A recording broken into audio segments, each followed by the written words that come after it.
Assalamualaikum warahmatullahi wabarakatuh. Kami dari kelompok 4 akan mempresentasikan hasil diskusi kami yang berjudul dengan Desain Materi Strategi dan Media Pembelajaran PAI yang disusun oleh Binti Mahmudah dan Didiatu Sa'diyah. Oke, lanjut ke materi. Pengertian desain strategi pembelajaran. Desain yaitu suatu cara yang memuaskan untuk membuat suatu kegiatan dapat berjalan dengan baik, disertai dengan berbagai langkah yang antisipasi guna memperkecil kesenjangan yang terjadi sehingga kegiatan tersebut mencapai tujuan yang telah ditetapkan. Strategi secara bahasa dapat diartikan sebagai siasat, kiat, trik, atau cara. Sedangkan secara umum, strategi adalah suatu garis besar haluan dalam bertindak untuk mencapai tujuan yang telah ditentukan. Sedangkan strategi pembelajaran merupakan hal yang perlu diperhatikan guru dalam proses pembelajaran. Uraian mengenai strategi penyampaian pengajaran menekankan pada penjadwalan penggunaan setiap komponen, strategi pengorganisasian, dan strategi penyampaian pengajaran. Oke, lanjut. Kedudukan strategi pembelajaran. Yang pertama, interaksi. Yang kedua, pembelajaran. Yang ketiga, materi, dan yang keempat, hasil belajar. Yang pertama, interaksi. Maksud dari interaksi di sini adalah kedudukan strategi pembelajaran dalam interaksi atau proses saling berhubungan yang dilakukan antara pendidik dengan peserta didik dengan selalu memiliki banyak cara dan trik yang jitu. Pendidik harus memiliki keahlian dalam membaca situasi dan kondisi peserta didik harus cepat dan tepat. Pendidik juga harus merancang prosedur untuk melakukan interaksi dengan peserta didik. Yang kedua, pembelajaran. Pembelajaran merupakan serangkaian aktivitas yang sengaja diciptakan dengan maksud untuk memindahkan terjadinya proses belajar. Yang ketiga, materi. Dalam menentukan strategi pembelajaran, perlu diperhatikan dua hal, yaitu jenis kompetisi dan jenis materi yang diajarkan. Untuk mengajarkan materi yang berjenis kognitif, psikomotor, atau afektif, pasti akan membutuhkan strategi pembelajaran yang berbeda. Demikian pula, jika materi dari jenis materi yang berbeda, pasti akan memerlukan strategi pembelajaran yang berbeda pula. Yang terakhir, hasil belajar. Keberhasilan atau kegagalan dalam proses belajar mengajar merupakan sebuah ukuran atas proses pembelajaran. Strategi pembelajaran yang di dalamnya termasuk terjadinya interaksi antara pendidik dan peserta didik merupakan salah satu faktor keberhasilan dalam pembelajaran. Oke, lanjut. Strategi yang sesuai dengan tingkat hasil belajar.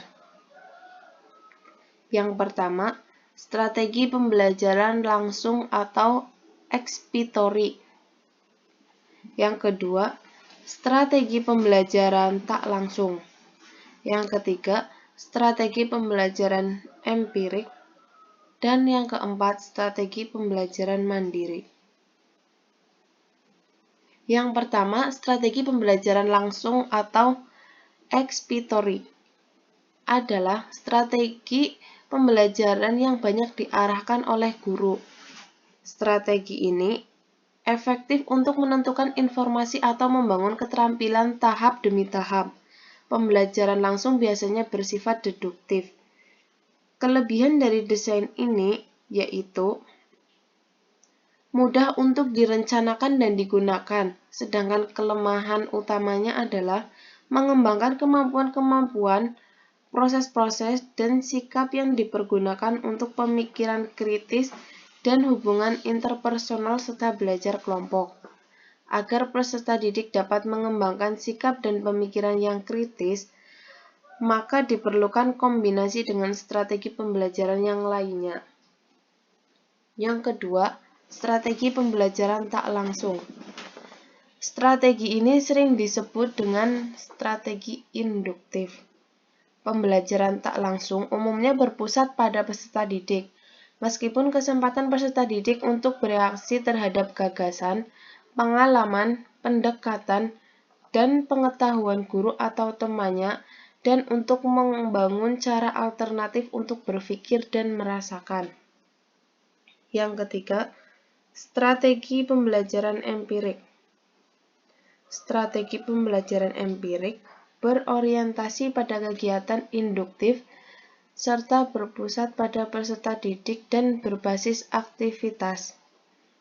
Refleksi pribadi tentang pengalaman dan formulasi perencanaan menuju penerapan pada konteks yang lain merupakan faktor kritis dalam pembelajaran empirik yang efektif. Yang terakhir, strategi pembelajaran mandiri. Belajar mandiri merupakan strategi pembelajaran yang bertujuan untuk membangun inisiatif individu, kemandirian, dan peningkatan diri. Fokusnya adalah pada perencanaan pembelajaran mandiri oleh peserta didik dengan bantuan guru.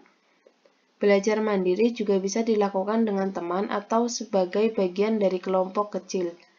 Dua strategi tersebut dapat saling melengkapi. Peranan guru bergeser dari seorang penceramah menjadi fasilitator.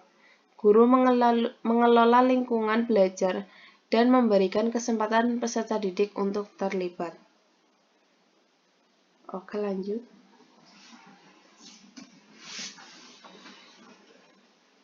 Media pembelajaran. Berikut beberapa tips yang dapat digunakan guru dalam melakukan seleksi terhadap media pembelajaran yang akan digunakan. Yang pertama, sesuaikan jenis media dengan materi kurikulum. Yang kedua, keterjangkauan dalam pembiayaan. Yang ketiga, ketersediaan media pembelajaran di pasaran. Yang keempat, kemudahan pemanfaatan media pembelajaran. Yang kelima, ketersediaan perangkat keras untuk memanfaatkan media pembelajaran. Oke, lanjut. 3 faktor yang perlu diantisipasi dalam mengimplementasikan langkah-langkah pemilihan media diantaranya sebagai berikut. Yang pertama, kemampuan guru. Yang kedua, sikap inovatif guru. Dan yang terakhir, ketersediaan sarana dan prasarana. Oke, sekian dan terima kasih. Semoga bermanfaat. Wassalamualaikum warahmatullahi wabarakatuh.